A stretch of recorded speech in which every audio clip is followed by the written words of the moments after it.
É até meio engraçado ver um país inteiro entrar em crise porque 11 homens perderam um jogo. Não é tristeza? Tristeza é normal, né? Torcer envolve expectativa, envolve memória, envolve infância, família, aquele barulho de rua, até a camisa amarela guardada no armário, aquele churrasco improvisado, aquela sensação até estranha de que por 90 minutos um país talvez quebrado consegue respirar junto. Isso é bonito. O problema começa quando a tristeza vira o fim do mundo, quando uma eliminação vira luto nacional, quando a massa reage como se a derrota da seleção tivesse arrancado alguma coisa essencial da vida dela, como se o Brasil perder uma Copa mudasse concretamente o destino de milhões de pessoas que amanhã vão acordar com os mesmos boletos, os mesmos salários, o mesmo ônibus lotado muitas vezes, ou seja, a mesma vida apertada, a mesma falta de perspectiva. E talvez seja justamente por isso que dói tanto, porque a Copa não é só futebol,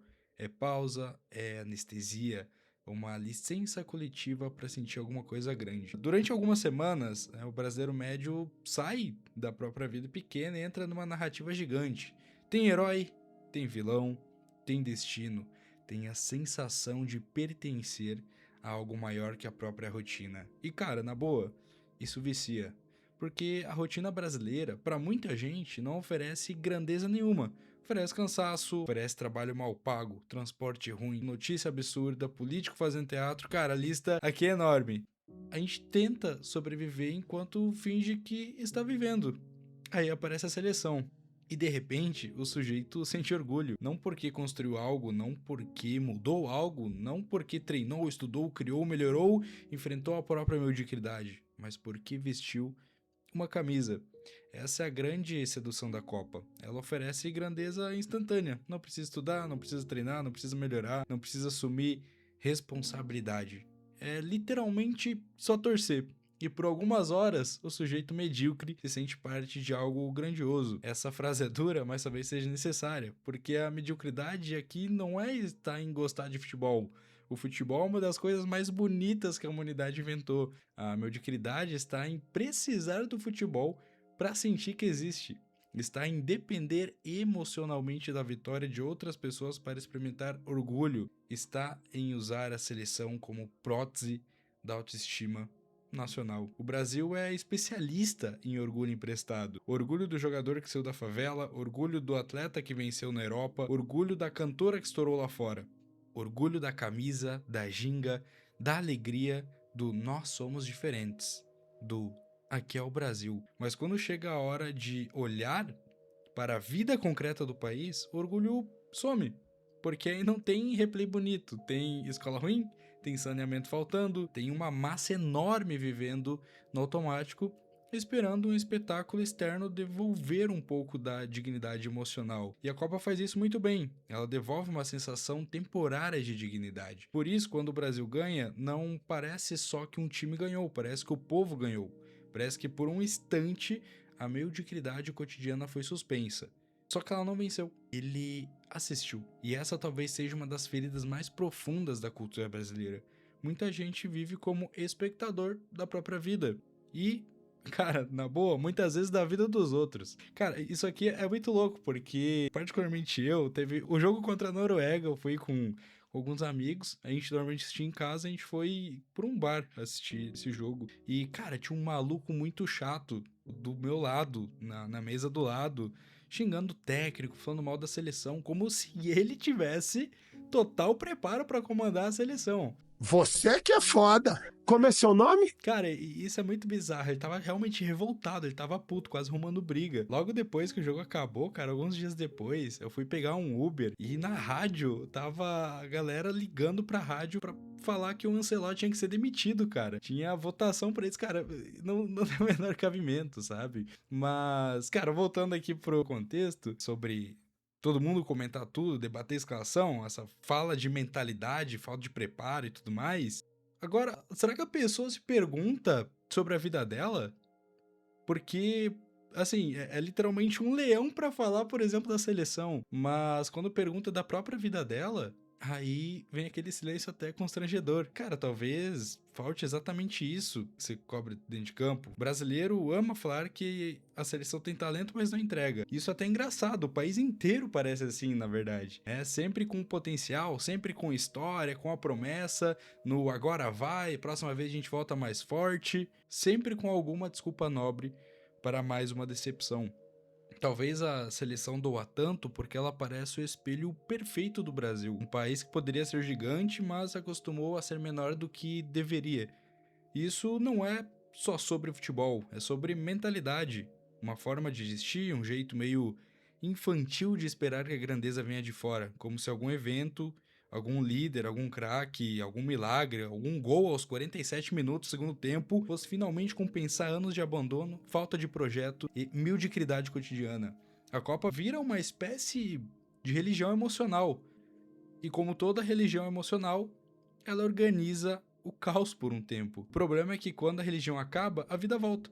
A televisão desliga, o meme envelhece, o comentarista muda de assunto, o jogador volta para o clube. E isso é até um ponto legal de enfatizar, justamente sobre o ponto de, cara, o Brasil perder ou ganhar não vai mudar literalmente nada na sua vida. Os jogadores voltaram para casa, e talvez nem para casa, né? Muitos viajaram, foram aproveitar, viajar o mundo, descansar, enfim, e não é nenhum problema o jogador fazer isso, é total direito dele. Mas aí você volta pra tua rotina. E muito provavelmente talvez você até comente sobre os jogadores estarem viajando visto que não ganhou a Copa. Essa volta ela é bem dolorida, porque a Copa ela cria uma ilusão de movimento, parece que algo está acontecendo, parece que o país inteiro está unido, parece que todo mundo tem um motivo em comum, mas não é só um torneio. Quando acaba, fica evidente que de fato nada mudou. E talvez seja isso que a grande massa não suporta, não é só a derrota, é o fim da fantasia. Durante a Copa, o brasileiro não precisa pensar tanto na própria vida, ele pensa na tabela, não precisa encarar o vazio da rotina, né? Encara a escalação, não precisa lidar com a falta de projeto pessoal, debate o projeto tático da seleção. É mais fácil? Cara, é muito mais fácil. Porque a vida real não tem comentarista explicando onde tudo deu errado. Não tem VAR, não tem replay, não tem estatística limpa. Na vida real, o sujeito erra aos poucos. E quando percebe, já passou outra Copa. Mais 4 anos. Entre uma Copa e outra, dá pra mudar muita coisa. Dá pra aprender habilidade, sair de dívida, botar um shape, construir uma boa relação. Dá pra virar uma pessoa mais forte, mais consciente, mas muita gente chega na próxima Copa igual, só mais velha. A camisa muda, o cabelo muda, o técnico muda, o elenco muda, mas a vida continua no mesmo lugar. E aí se espera que a seleção entregue uma emoção que compense 4 anos de inércia. Cara, não dá, nenhum gol compensa uma vida não vivida. Nenhuma taça resolve a falta de sentido de um povo que não sabe o que fazer quando o espetáculo acaba. E aqui entra uma coisa curiosa do cérebro humano. Torcer não é só racional. O cérebro compra a ideia de grupo com muita facilidade. Quando existe identidade forte, a vitória do time pode ser sentida como vitória própria. A derrota pode ser sentida como humilhação própria. O nós invade o eu de um jeito muito rápido. Por isso uma massa inteira vibra como se estivesse em campo. Por isso que a derrota muitas vezes dói. E, cara, não tem problema nenhum em você ficar feliz, ficar triste com derrota ou vitória. Esse que não é o ponto. E, cara, o cérebro, de maneira geral, literalmente ele adora o pertencimento. Ele adora fazer parte de um grupo. E em um país onde muita gente se sente invisível o ano inteiro, qualquer coisa que ofereça pertencimento vira poderosa. A seleção não é só um time, ela vira uma identidade portátil. Basta vestir a camisa e o sujeito deixa de ser apenas um trabalhador cansado, um estudante perdido, e ele vira brasileiro. Ele vira parte de uma tradição. E é exatamente por isso que a derrota pesa. Porque quando a seleção perde, não parece que 11 jogadores perderam. Parece que a fantasia nacional perdeu. Parece que o orgulho emprestado foi tomado de volta. A massa fica órfã da grandeza que alugou por algumas semanas. E aí começa o ritual de ressentimento. Procurando culpado, xingando o jogador, humilhando o técnico, fica criando teoria. Fala que faltou amor à camisa. E daqui 4 anos está todo mundo de novo na frente da televisão pelos mesmos motivos e mesma narrativa. Porque não é sobre coerência, é sobre necessidade emocional. O brasileiro precisa da Copa porque ele dá uma catarse de que a vida raramente oferece. dá uma explosão emocional organizada, dá uma narrativa simples num país confuso demais. E talvez por isso seja tão difícil falar desse assunto sem parecer amargo, porque criticar essa dependência não significa odiar o futebol. Pelo contrário, talvez seja justamente por respeitar o futebol que seja necessário tirá-lo do lugar de salvação. Futebol é jogo, cultura, beleza, memória, mas quando vira substituto de autoestima, começa a adoecer. Uma paixão saudável amplia a vida, uma dependência substitui a vida. E o que se vê parte da reação brasileira não parece só paixão, parece dependência. Dependência de ter alguma coisa coletiva para sentir. Só que talvez o país precise parar de usar futebol para fugir da sua própria pequenez, porque essa é a verdade que incomoda. A massa brasileira gosta de ser grande simbolicamente, mas nem sempre aceita o trabalho silencioso de ser grande concretamente. Grande simbolicamente é fácil. É literalmente cantar o hino, pintar a rua, vestir a camisa, postar bandeira e gritar sou brasileiro. Ser grande concretamente é outra parada. É estudar melhor, é trabalhar melhor, é cobrar, é pensar melhor, cuidar melhor do espaço público, ler mais. Acho que a média de livro lido por brasileiro é nenhum por ano. Essa grandeza, ela não dá clipe bonito, ela não vira edit com música épica, não explode no minuto 90, mas é a única que muda de fato alguma coisa. E talvez seja por isso que ela não seduz tanto, porque a grandeza real é chata, cara. Essa é a real. Ela acontece numa terça-feira comum, numa sala de aula mal iluminada, num curso EAD que você tá fazendo, em um estudo em casa de noite depois do trabalho que você tá moído. Isso não tem torcida. Mas é isso que de fato constrói um país. A Copa da Emoção sem exigir transformação. A vida real exige transformação sem garantir a emoção. Claro, é muito mais fácil preferir a primeira.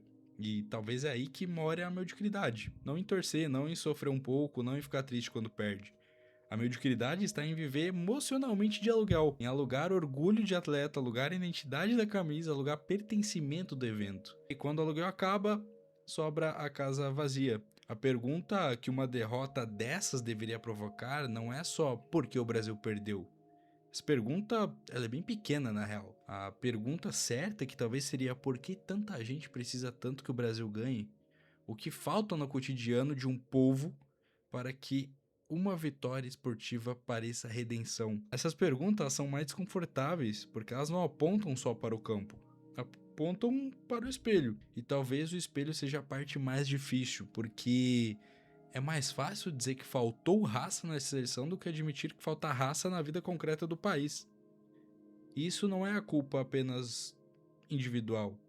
Seria raso demais se eu falasse isso. O Brasil é um país que cansa as pessoas. Um país que cobra muito e entrega pouco. Um país que faz o sujeito gastar energia demais só para existir. Então é compreensível que a massa procure fuga, festa, bola, música, meme, qualquer coisa que alivie o peso. Mas compreender não significa romantizar. Uma coisa é entender porque alguém usa anestesia, outra é chamar a anestesia de cura. A Copa anestesia, mas não cura. E talvez o país confunda as duas coisas há muito tempo. Depois da eliminação, aparece sempre o mesmo teatro. Agora precisamos repensar o futebol brasileiro. Talvez sim, mas talvez também fosse repensar o brasileiro. Não no sentido de odiar o povo, isso seria fácil demais e, cara, meio burro. Mas no sentido de observar os hábitos emocionais de uma massa que se apega demais ao espetáculo, reclama demais da derrota, mas muda pouco depois que a emoção passa. O Brasil tem uma relação estranha com a responsabilidade. Quando ganha, é nós. Quando perde, é eles. Nós somos penta, nós temos história, nós somos o país do futebol. Mas quando perde, esses jogadores não prestam, esse técnico é burro, essa geração é uma vergonha. O nós aparece para absorver a glória. O eles aparece para expulsar a culpa. E cara, isso aqui literalmente é muito brasileiro. E não é só no futebol, na política, na cultura, na vida cotidiana. O orgulho é coletivo e a responsabilidade é sempre de alguém. Talvez por isso o país repita ciclos. Espera a salvação, se empolga, se decepciona, procura culpado, faz piada, esquece, repete. A Copa só deixa esse mecanismo mais visível. O mais curioso é que, no fundo, todo mundo sabe que nada realmente muda. Se o Brasil ganhasse, haveria festa, talvez feriado emocional, talvez ruas lotadas, uma sensação de que, por alguns dias, tudo valeu a pena. Mas depois, acordaria no mesmo país, com os mesmos problemas, com as mesmas filas, as mesmas contradições. E se perder, como perdeu, também acorda o mesmo país, só que sem a fantasia. Talvez a derrota seja mais honesta, porque ela arranca a decoração, ela mostra o quanto o orgulho nacional era frágil, mostra o quanto a autoestima coletiva depende de espetáculo. E talvez isso doa porque obriga uma pergunta simples: e se o Brasil não ganhar? O que sobra? Sobra o Brasil real. E o Brasil real é o mais difícil de amar, talvez. Não porque não tenha beleza. Aliás, tem muito. A gente tem, cara, um puta de um potencial. Mas porque exige maturidade. Exige olhar para aquilo que a festa esconde. Exige parar de chamar euforia de esperança. Esperança de verdade não é gritar gol. Esperança de verdade é construir algo quando ninguém tá olhando. E crescer, nesse caso, quando uma derrota esportiva ela vire tragédia pessoal para tanta gente, talvez o problema não esteja na bola. Talvez esteja no vazio. Hoje é futebol. Amanhã pode ser política. Depois pode ser influencer. O futebol é só a versão mais bonita e menos perigosa desse mecanismo. Talvez pareça frio falar isso logo depois de uma eliminação, mas talvez seja justamente depois da queda que a conversa precisa acontecer, porque no auge da festa ninguém escuta. Na festa todo mundo acha que está vivo. Na derrota aparece a pergunta: vivo onde? Talvez o mais importante não seja se o Brasil vai ganhar a próxima Copa. Talvez seja o que esse país vai ser até lá, porque 4 anos se passam. Querendo ou não, eles vão passar. E quando a próxima Copa chegar, a pergunta não deveria ser só se a seleção tá melhor. A pergunta deveria ser se a massa também está mais consciente, mais madura, mais responsável, menos dependente de espetáculo. Porque no fim, o futebol brasileiro pode até voltar a ganhar, mas se você continuar precisando de uma taça para se sentir grande, a derrota mais importante já aconteceu muito antes do jogo começar.